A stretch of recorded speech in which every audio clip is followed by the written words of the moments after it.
बोलो भाई हैं, एकदम बड़े भाई हैं, एकदम नवादा से लेके पटना तक है तो है, और बहुत बहुत शुक्रिया। है तो है, मैटर है तो है, आप लोग ऐसे ही होगा, है तो है। और अभी तो आजीवन हम सरकार लोग ऐसे में आशीर्वाद प्यार देते रहेंगे। क्या बाबा? तो दोस्तों राइटर अखिलेश कश्यप के इस पोस्ट से खेसारी लाल यादव के फैंस भड़क चुके हैं। चलिए पोस्ट पढ़ के आप सभी को सुना देता हूं। नए रिश्ते बनाने के लिए मजबूत रिश्तों को खोना ये आपकी असफलता का पहला सीढ़ी है, आपकी बर्बादी तय है।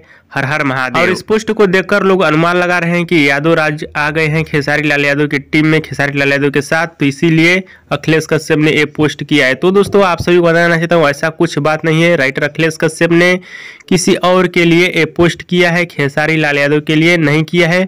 बट खेसारी लाल यादव के बहुत सारे फैंस लोग अनुमान लगा रहे हैं कि शायद खेसारी लाल यादव के लिए किया है, जो कि आप लोग कमेंट में जाकर पढ़ सकते हैं, यानी पोस्ट के नीचे कमेंट में आप लोग पढ़ सकते हैं। वीडियो पसंद आया तो ज़्यादा लाइक करें, कमेंट करें, शेयर करें, सब्सक्राइब करें।